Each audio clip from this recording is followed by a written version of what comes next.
Got it. All right then. Well, hello, I am Molly Huber and I am the outreach coordinator for the Minnesota Digital Library, and I'm happy to come here and talk to you about the Minnesota Digital Library today. So I will have a brief presentation, then we'll have more time to chat. So I'm going to get my slideshow started and then I'll share my screen.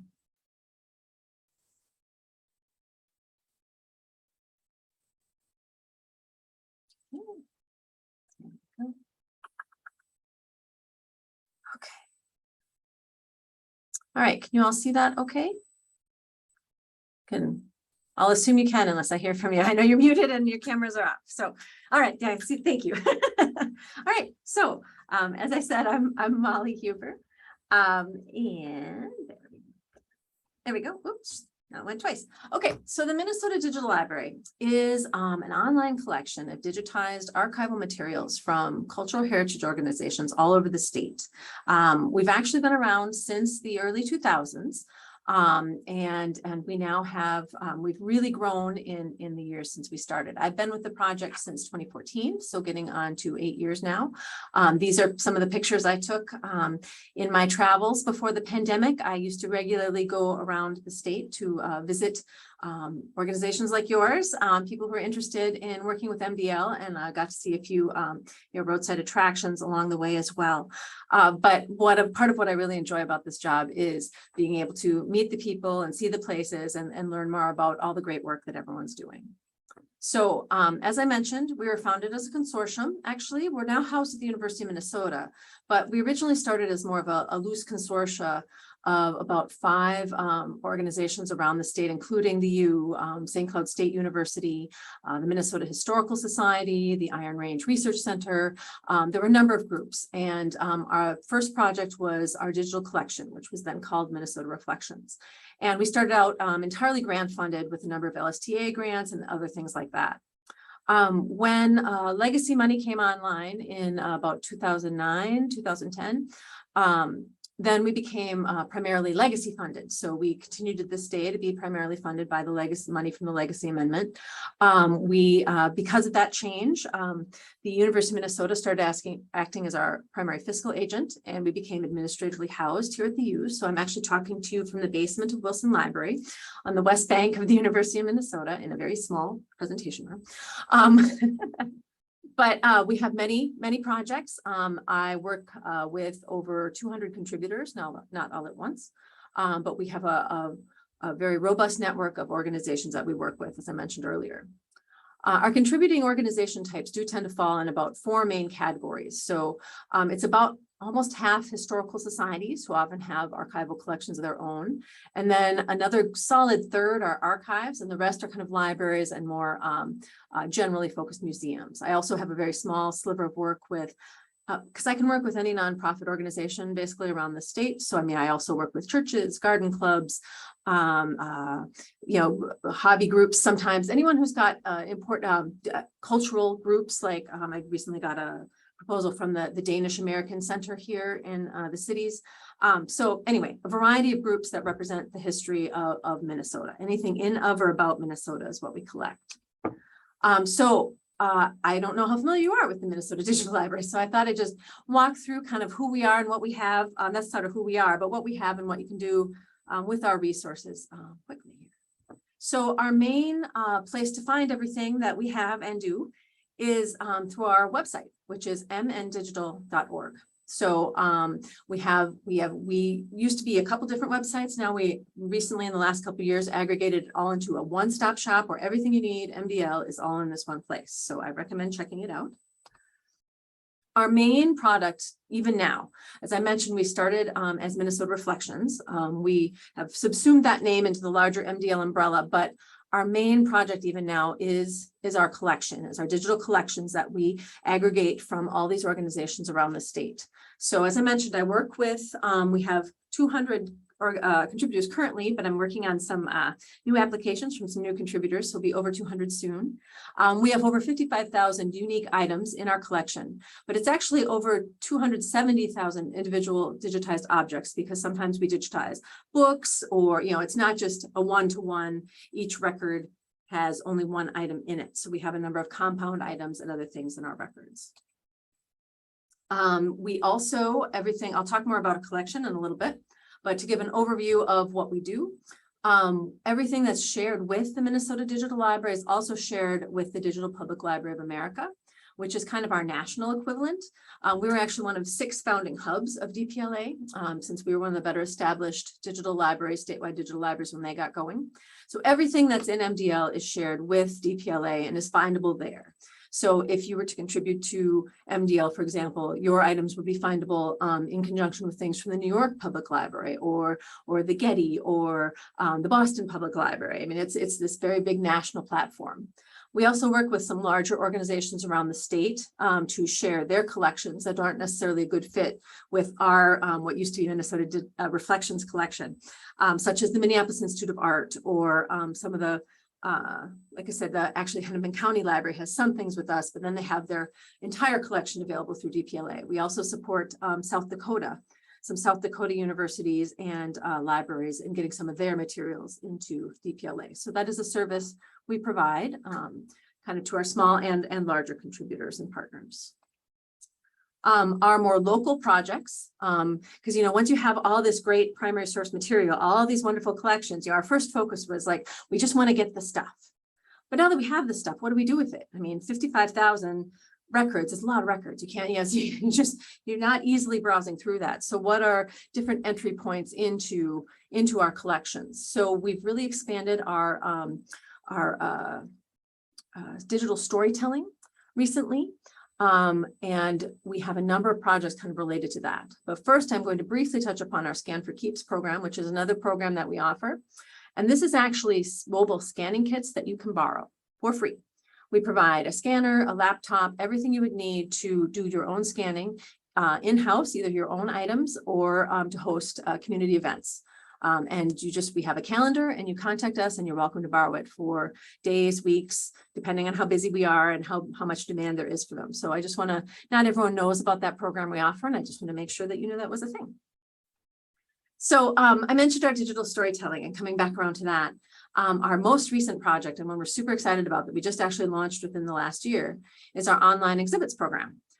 So we just decided, you know, we have all these things, and how do you get to them? So we've started organizing digital exhibits around certain themes, and I'll demo it in a little bit and give you examples. We started out with our Minnesota Immigrants Project and our Farm to Table project. And so that's a great way to kind of get in there, get some different interpretive information, to see our resources, to have some additional resources provided. We're adding to it. We did create one for History Day resources last fall, which we're going to update for the new History Day theme this fall. And our most recent one actually is we just launched Quotable Minnesota within the last month and a half. Which just has quotes from famous Minnesotans and quotes about Minnesota. And then that's paired with different related primary source images and other things from our collection. So it's just another fun, kind of informative way to interact with some of the many wonderful materials we have. Our more well-established project is the primary source sets, which are kind of like mini exhibitions, but somewhat more educationally, more packaged for an education audience. I think we have, gosh, it's like 30 now. It's well over 25. And we're also adding to this all the time as well. And again, these are focused packages around a certain topic area or format area. For example, you can see on that example, we have one about cabinet cards because people don't know as much about cabinet cards. Or, you know, patent medicine, Laura Ingalls Wilder. So these are things where we provide an overview. They're shorter than the exhibits. We provide an overview, and then we provide a selection of primary source materials taken from MDL, you know, shared with MDL by our contributing organizations. And then we provide additional resources through the Electronic Library of Minnesota and in general, in case some of our users aren't necessarily always in Minnesota.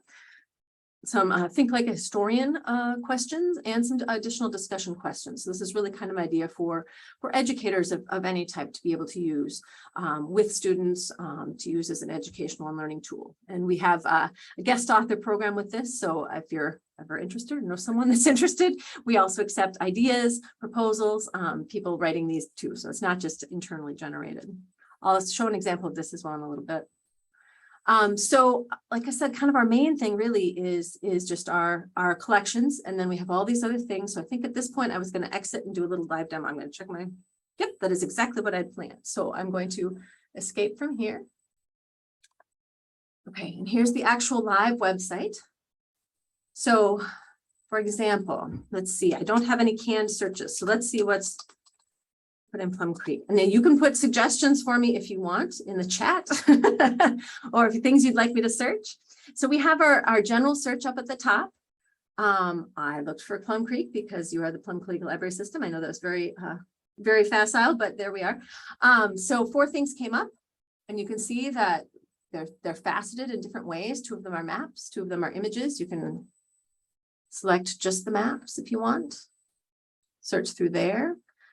Even beyond type, then you can drill down into physical format. Have a date searching, location, subject headings, who shared them with us. We recently added a right statement facet, so you can know if something's kind of copyright or not, and you can search on all of those things. You can display it in different ways. So 25 per page, I mean, it doesn't matter as much there because there's only 4. You can view it like this. Sometimes when I'm doing a search for a lot of images, I like this tiling. Depends on what I have going on. So, and then if you click into it,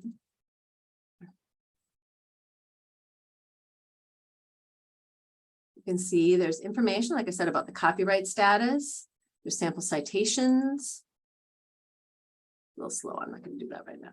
You can download the image. Oh, yep, there's the citations. So you have sample citations. We're actually fixing this map feature right now. It's been a little buggy lately. But where this item is located geographically, we do have a much more stable GeoNames URI if you'd really like to have that information. Sorry if I'm scrolling too fast. So here's information about the contributing organization. I mentioned Laura Ingalls Wilder. This was a farm in the area. We have dimensions. We have some different topic and format terms, keywords. Again, the location information, and then information about the organization itself. There aren't very many here, but another kind of fun feature, and maybe I'll try and get another search, is related items. And that can take you to things that are similar, like this one, since it's a plat book. Then it took me to other plat books from other places. So you have Plat Bill of Renville County. So it's kind of a fun way to search too.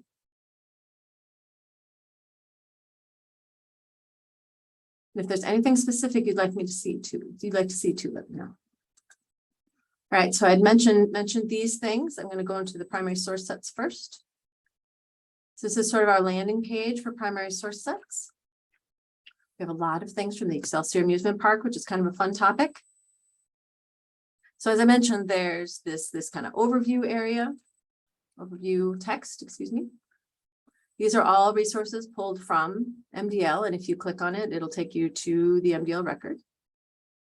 And then you can find out more information about that specifically.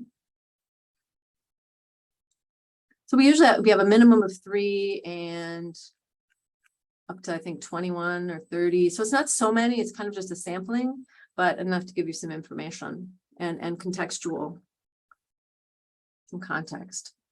So here, as I mentioned, are the discussion questions and activities.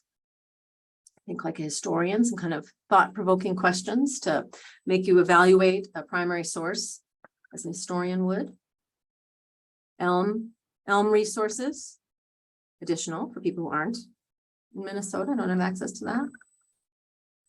And so we've put together, as I mentioned, a number of these packages on different topics that then people can interact with and engage with and learn more about what we have at MDL. And finally, here's our exhibits. Just have 6, but we're going to be launching them quarterly as our plan. So we have a one on apples coming out right around State Fair time. And we'll have another one. I can't remember the one from the fall off the top of my head. And I know it's going to be kind of contributor's choice this winter. Oh yes, war stories for the fall, right around Veterans Day. So we have some in the works right now. Like I mentioned, Quotable Minnesota before. So you get information on the exhibits by just kind of going over those, hovering over the square. Then if you actually want to visit, it's coming, there we go. So there's an intro, like somewhat like a physical exhibit, there's kind of an intro area. And then there's different theme areas. So this is the introduction to quotable Minnesota. Here is people talking about Minnesota as a place. So there's a quote again from Laura Ingalls Wilder. We actually don't really have many Laura Ingalls Wilder materials in our collection, but we do have a handful of ones related to her.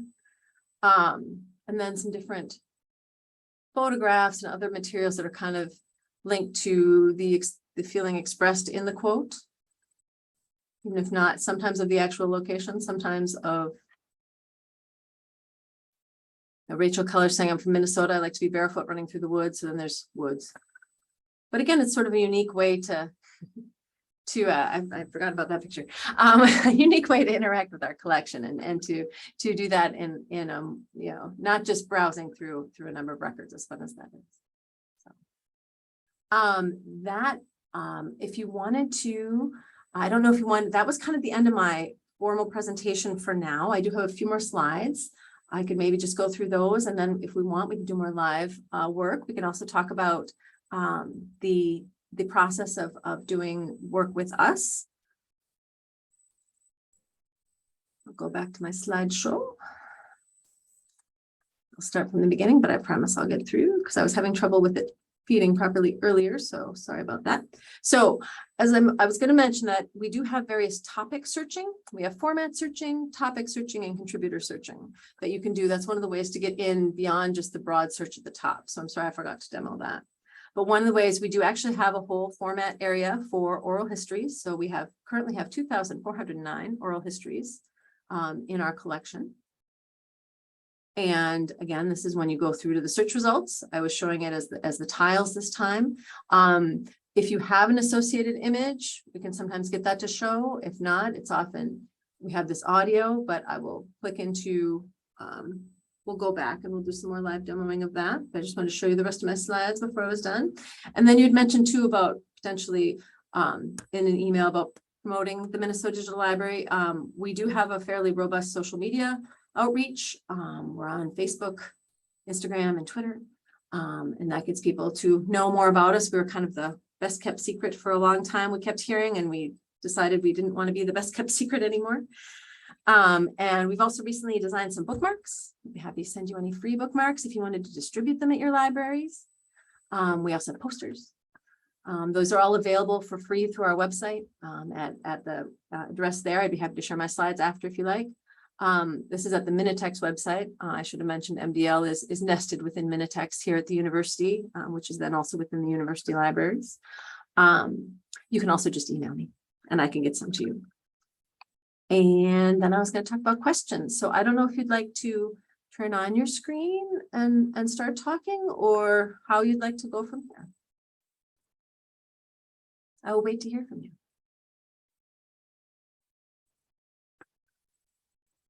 Sorry, Rebecca and I were okay, you're far away. It's okay. We were in here just talking about some of the things you offer and how we can promote it and how we can make use of all of this. So we have questions for you. Sure. So I love questions. Just getting started into this world of oral histories and things like that. So how can we get started to do I guess, do you have questions that you provide to people when they are recording their own family histories? How do you recommend we get started with that? Yeah, I was how far along are you in the project? Kind of just at the very beginning? We have ordered all of the materials and they are here in the building. So our kits are set up. But we haven't started making them available to the public yet. Okay, so that's the plan, that you're going to have kits that the public is going to check out? The library is going to have a kit, oral and video kit, and all the equipment they need to do that. Okay. And they're going to be recording their own community members, family members.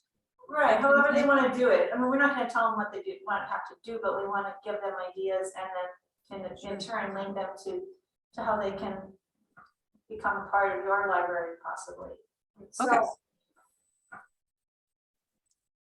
And I saw, before I launched into that, I saw Beth had a question. After an item is digitized, what happens to it? That's actually a little quicker, so I'll do that first. So we, the part of the process is when we work with contributing organizations, we borrow whatever materials they want to have digitized. And we borrow them and bring them to the cities, and we digitize them either here at the U or at the Minnesota Historical Society. Once they are digitized, we actually create 2 copies, well, 3. One we keep here and is in our digital preservation system. And then that's the master file. And then we actually make somewhat of a smaller copy that then is served up through our website. But then we give you also a high quality, whoever is digitizing, a high quality digital copy to do whatever they want with. And we give that to the organizations at the same time they return their materials. We return their materials to them. You're welcome. Okay, so for oral histories, couple things. As I said, we haven't trying to think of good resources for you, because we don't conduct oral history projects ourselves. We work with organizations as they're doing so. So I don't have just like a list of questions or anything I can share with you, but I would recommend, if you have not done so already, looking at the oral history section of the Minnesota Historical Society website, because they have a oral history department there that has if I remember correctly, has a lot of good sample questions and guidelines and things like that. Failing that, I know that the Oral History Association also has a lot of resources that they have available for free for organizations and people who are conducting oral histories.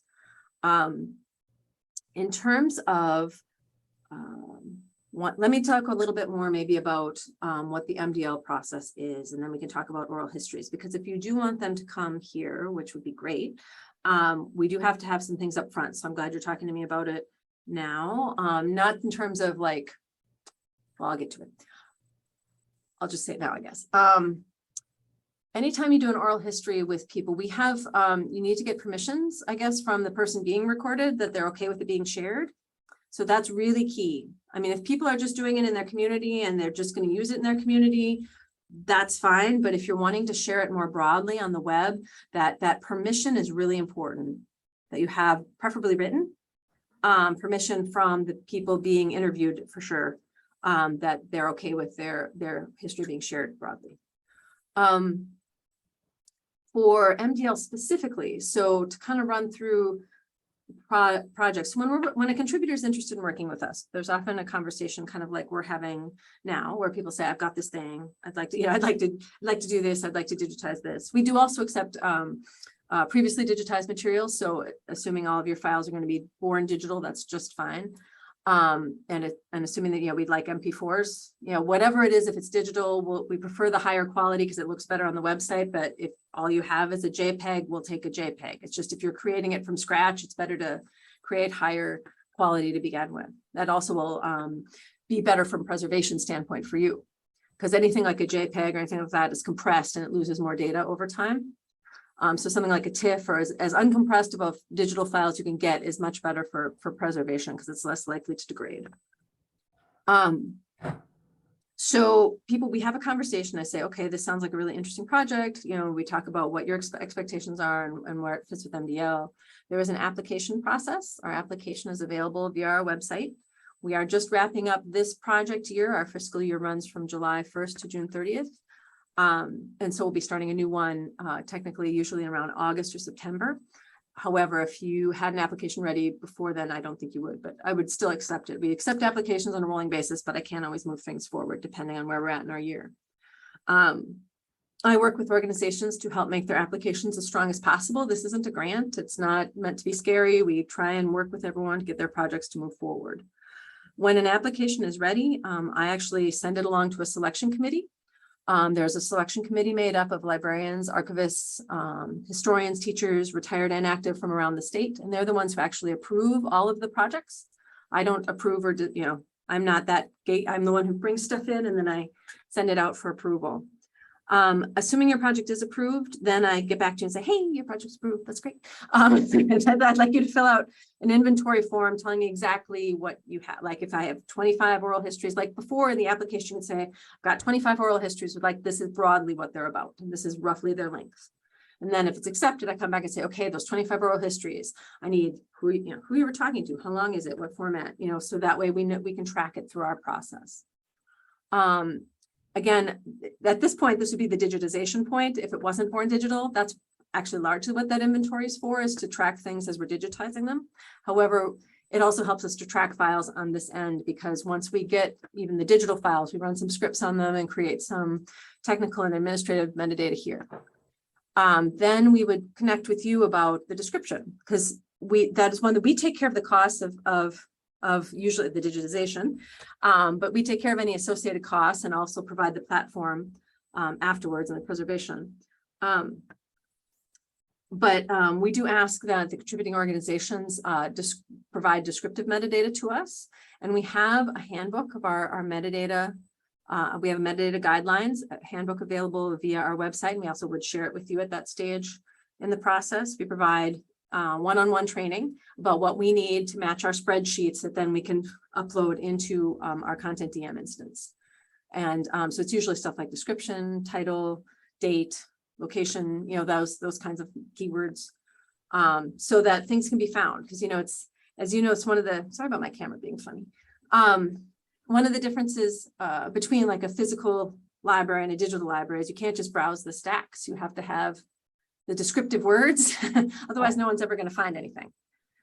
So those words are important, and your stuff better than we do. Like, I mean, the community, you would know your community, but this would be an important point. If you do have these community scanning kits that you're going to allow people to check out and just kind of interview whoever, we would need a fair amount of information. So you'd really want to make sure, if it's stuff that you think you want to have come to MDL,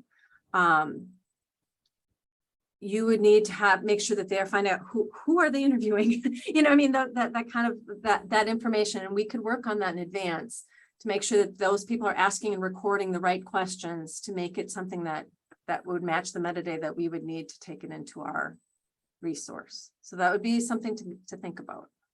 Okay. So, but if you're okay with it being more casual, I mean, it's just for stuff that you think you might want to have come to us, because then we need to have that ability to be able to describe it and find it.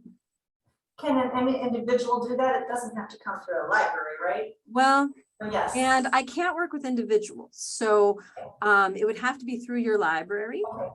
Your library would be the contributing organization, if you were comfortable with that. Okay. And that would probably mean that you would maybe have a collection of them as well.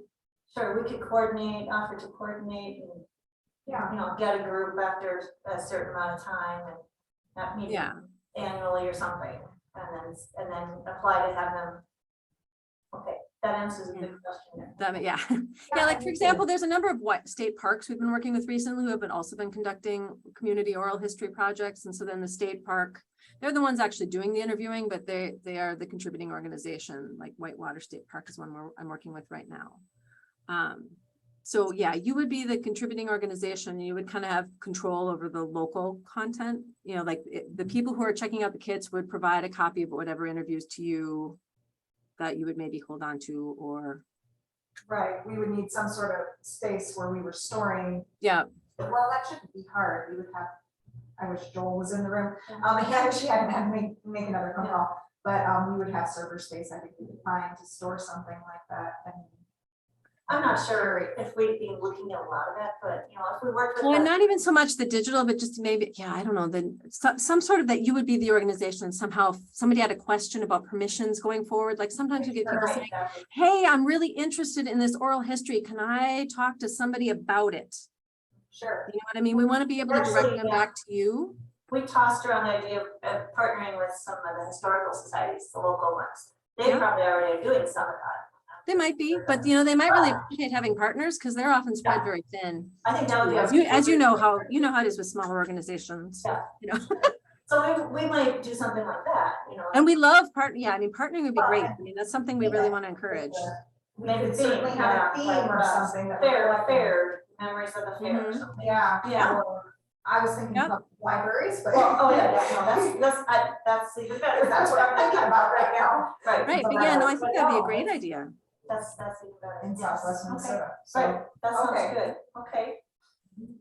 So that is some really great information, and I think having that up front, it would make it easier for us to develop a program that would work Mhm. the data. So knowing what the fields would be that we need to have. So I'm thinking we could get promo materials from you and include that, you know, something like that in each of our kits. Mhm. Yeah. And at least they've got contact info, and if that's available from you, I think you said. Yeah. that before. I think we can maybe work together to boil something down. Right now, our metadata guidelines are written much more for, you know, like librarians. You know, I mean, but I think we could make a guideline document, like, you know, almost like a best practices, like, please, you know, it's a good idea to collect this metadata information. I think at one point we maybe even had some sample metadata forms from a previous Scan for Keeps project. So when we were first piloting it, so I could see if we still have those around and if some of those could be modified and shared with you. And if not, we could make. should ask something our else. librarians on the call, what Beth and Valerie, how do you feel about something like that? Because you would be working with the people directly. Yeah, we mostly sit in this office space. Well, I'm not even here. Beth is unmuting. Yeah. Hi. Valerie, I think that if you want the public to get feedback, yes, you should definitely have like a format for them to follow so that they can, or for the library staff to present to our patrons in a program so they could follow along and make sure we had everything we needed before sending it out to MDL. Yeah, because it's Yeah, better to get as much information as you can up front. It's harder to go back after and get it. Yeah, Sorry, exactly. Valerie, go ahead. I agree with that 100%. That's why I think we would need to have some very specific guidelines for people to follow if we wanted them to do that, rather than the librarians going afterward and trying to get that from them. Yeah, that's almost impossible. It's, yeah, Well, yeah, and you run But we'd be happy to work with you on that and to try and, you know, create what you needed, if, you know. Okay. great, thank you. That's a good place for us to start with that. So then my other question was about promoting your services throughout Plum Creek. So we are going to be adding a discovery layer in September. So in September, we're going to go on Aspen, and we can do placards, which will link people back to the Minnesota Digital Library, that kind of thing. I'm not sure what the best way to promote the service or to, yeah. So a technical question or promoting question? It's I mean, like a promoting question, I think. Yeah. If we were to create placards, I see you have posters available. Yeah. What all can you create, or do we need to create our own? Well, like I said, we do have some various print materials we can send you, whatever you'd like, for free, as many as you want. We do often, our contributors just link back to our website from theirs. Okay, do you have any digital banners or anything like that that we could? I don't know. I will find out. If we have any digital banners. That seems to I be. will talk to our communications for us to build back from a digital banner. Yeah, that's true. Okay, Okay. I think that's a great idea. I will find out. If Yeah, we don't, okay. we'll try and get one going. I Anything- don't think that we do currently, so I will that, but I think that would be a great thing to add. So Oh, thank okay, you for that. Molly, do you do any video archiving? Did you say that on the presentation? Do we have video in our collection? Yes. Yeah, yeah, I did then to see it and I kind of lied it over. We started out as mostly photographs, but now we have almost absolutely everything. So we have audio, video. So yeah, I mean, print, you know, images, we take negative slides. Yeah, I mean, text, almost everything, Yeah. except newspaper clippings. We don't do that. What is that? Okay. Oh, a puppet show that has some fun. Uh-huh. Let me see what you're saying. Puppet show performance. Yeah. So yes. in terms of, do you know when the puppet show was done? Pardon me. Because there is various copyright laws if it's and there's the music involved, because music also makes a huge difference. If it's just audio or video, depends on the time limit. Audio and the, It says an audio reel, probably 19. oh, from the 50s. Oh. That's probably fine, as long as there's no music. Music is really complicated. It's a whole other ball of wax, and we largely stay away from music because it's so complicated. That's a good thing for us to remember too. Yes. Is to encourage people to stay away from music. Music, because Yeah. think of the Yeah, rules. yeah, that's, I mean, Original. but if it was a public performance at a Minnesota library, it's probably fine. I don't know if you need all the permission. I mean, technically it's potentially still in copyright, but I mean, we could certainly talk further. That's probably fine. And particularly to a resource like MDL, not only are you a library, and then a resource like MDL are we're fairly broadly covered by copyright law. Libraries are because they loan things out for educational purposes, and something like MDL also being educational. Fair use is pretty, it applies to most of the things that we share. We're not trying to make money off of it. We're not selling it. We're not detracting from the value of it. So even if something's in copyright, a lot of times it's okay. Not all the time, but so we could certainly talk that through. And it is something that we could digitize for you as well if it's something you want to move forward with. So I mean, like as in if it's part of a project. We do digitize reel to reel and cassette and all those things. Sometimes we need to send that out, so it is a little bit longer process. Like I said, we bring stuff to the cities and then we actually have to send it to a vendor. Although we have a number of local ones we work with, but sometimes that does, if you're on a quick time turnaround, that's just something to keep in mind. We also do very large format things. Sometimes up to, we do a lot of hard to digitize formats, and that's why some of the bigger organizations work with us, because they have their own in-house digitization for the regular stuff, but we do some other harder and more expensive digitization stuff. But we do things up to 3 feet by 5 feet without any trouble. And if it's bigger than that, then we have a little bit of an adjustment. But again, that's sort of just talking to me about our capacity and where we're at that time. Yeah. I'm thinking about that puppet show. I haven't been asked about a puppet show before. That's a good one. A lot of puppet shows around here too. I mean, That's neat though, to have 1950s, 60s. Yeah, that'd be really fun. I mean, I'm sure people would enjoy that. And the thing is too, if there are things that are questionable, we do also have a takedown policy, and we can take things back down if people are concerned about some issues. So that's not a problem. We also can update our metadata as people learn more, but it is good to have as much possible as you can at the upfront. I would say, yeah. And if you're digitizing things from the past, like if you are going to digitize a reel from the 1950s, you want to know a fair amount about it. Like, do you know when it was done? Who were the puppets? No, who is anything you have about who the puppeteer was or the staff? I mean, you aren't necessarily going to know who the audience was, and that's fine. But as much information as you can have about some of those historic things as possible. It's the same, the other end of, because again, you have to be able to find stuff when you look at it, when you're looking for it. Yeah, you're welcome. So if we were ever to organize a field trip, do you give tours of your facility? Well, you'd laugh because I'm in a cube in the basement. I mean, there's nothing to see. I mean, this is a presentation room because I only have a cube. I don't have a private space. So there's just 2.5 of us basically in a cube area. But yeah, if you came up, I'd totally show you our cubes.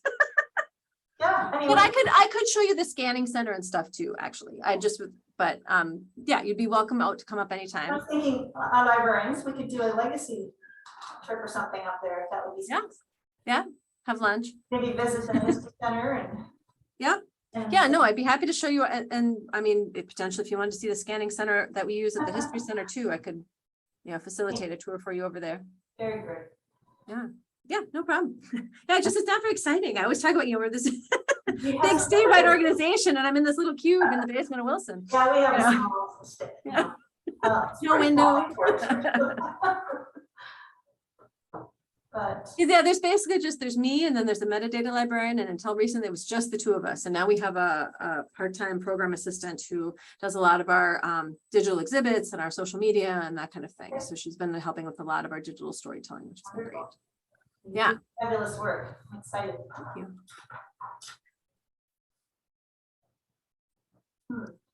So was there anything else you wanted me to talk about? Did I provide enough information? Any other, like, going through our? Beth or Val, have you got any? I don't know what we were going to, oh, Val, go ahead, Val. No, I was a little late because I had another meeting that ran over. Had But, so I'm gonna have to go back and watch the first part of this. Oh, again. yeah, we'll make sure that this is available. I thought that Joel or Tex was gonna join, but I don't know what questions he might have had, but I think that, what kind of materials are you looking for?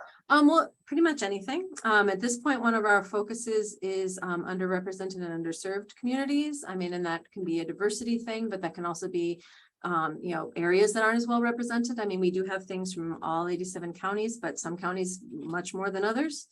Some stories are, kind of areas of Minnesota history, like the co-op movement, for example, is not very well told. I mean, so there's many ways to approach that kind of underrepresented and underserved communities. So yeah, I mean, we like to work with organizations on what their priorities are and what's important to them, and seeing how that fits in with MDL. So pretty open. Cool. Well, Plum Creek is going to have its 50th anniversary in 24. So Well, we've that's been exciting. going through things, archival things and pictures and old things. Well, I mean, and that's something to contribute to, I mean, like the Redwood Falls Public Library contributed a bunch of stuff about the building of their Carnegie Okay. Library, Well, that's something to think about as we. so yeah, your founding history is history also. So now you're done with your application era right now. Right now, you said you're. I'm winding up this project year. I would take an application if you wanted to work on it over the summer, but I would probably not forward it to the selection committee till August or September. Yeah, just we probably because, wouldn't work It's the end of fiscal year sort of wrap up. I mean, unless you got something to me within a week or so, which. Okay, so your fiscal year is into June, okay. Yeah, So we would yeah. probably be thinking in 23, if we put together archival things about Plum Creek, we could. Yeah. Easily. 23, because 24 is our.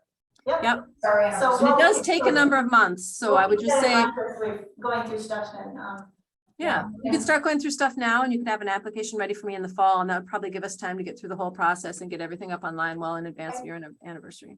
Sometimes people wait a little too long, and it does take a number of months just to get through. There's not a hard timeline, but like I wait till I have a group of applications kind of to send them in. So it sort of waits. Sometimes there's a little bit of delay there, and then there's sometimes in getting stuff here for scanning. And once it's here, it scans pretty quickly, and then getting it back and then getting the metadata. I mean, there's just sort of sometimes little pause points. We're all busy, July 1 going forward is when we would start up an app. July 1st of this year, we start any time after then we'd start an application process if we were to do that. Okay. Yep. Okay. You can start pulling together now, and I accept it doesn't have to be like all books, all films, all photos. It can be a collection of whatever materials. I recommend for a first project particularly only doing between 20 to 50 items, just to kind of get a feel for the process, make sure you have time for the metadata, because we're all busy full-time people and it does take a little extra time. But we also accept, you don't have to do everything in one application. We accept a series of applications. There's no limit on however many you have going at once. There's no limit how many you do in a year. So I would say, kind of do it in chunks and then kind of keep going. And then you get the satisfaction getting everything up online and seeing it, and you can keep moving. And, so yeah, pick a nice selection of things to start with. And then if you have additional materials, you can certainly add anniversary stuff and, whatever as you go along. I don't feel you have to do it all at once. You have to send it to me like 800 items, I mean, just. Well, we'll get started on that, and then to be able to launch that at our, on our anniversary year would be awesome. Yeah. And like I said, we give you back copies of stuff, like if you wanted to put together a little slideshow or, whatever you want to do with some of that stuff. Great. Big poster. I was just thinking of all those newspaper clippings in the closet. but Okay, I that- can't do that though. That is like one of the No, few things not I this- can't do no, not newspaper. this clippings. one. But we do have photos too. That's Well, good. we can call photos too. You can call for it. Yeah, sorry, newspaper clippings are one of those copyright issues, whereas there's just, the Oh. copyright is too complicated with newspaper clippings. So That's right. Got it. we also don't do newspapers just and that's not copyright, but that's because the Minnesota Historical Society has the newspaper hub and we don't want to compete. Oh, sure, yep. So those are Okay. two of the examples of things we don't do, but we do most things. But yeah, photos would be just fine, letters, You have a lot of We photos. just blueprints, call around and see blueprints. some of our people have other things they want to contribute. Yeah. Oh, we'll work on that. Yeah, thank you. Yes, Yeah, of course. right. Was there anything Joel had wanted to ask that you knew of? I think it was mostly about, Oh, the web. yeah, the technical Okay. side, but we can certainly. We're good on that, yeah. Figure that out as we go forward on. All right. Yeah, and I'll find out about those digital banners. We'll probably see about getting some promotional materials. We'll let you know, or go on. Okay. Or whatever. Yeah, do you want me to put the website in the chat for you? I've got it written down. You got it, okay. All right. Thank you. And then, I was gonna ask about the digital scanning kits. that Oh, you yeah, set yes. up. Yeah, so, I wonder if we shouldn't, if we should have something like, I think we need to request one, so we can can we do that? Can we- request You it. can borrow it just to get an idea of what you'd like to do yourself, sure. Yeah, okay, I think we might have to do that. So you need to contact, her name is Stephanie Hess. Let me get her. She's actually coordinating. I'll get you her email. Okay, it's HESS 0299 at umn.edu.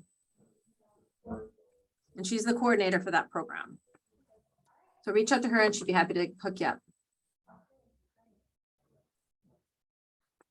All right, I think, if it's okay with you, I'm going to stop the recording. Okay. All right.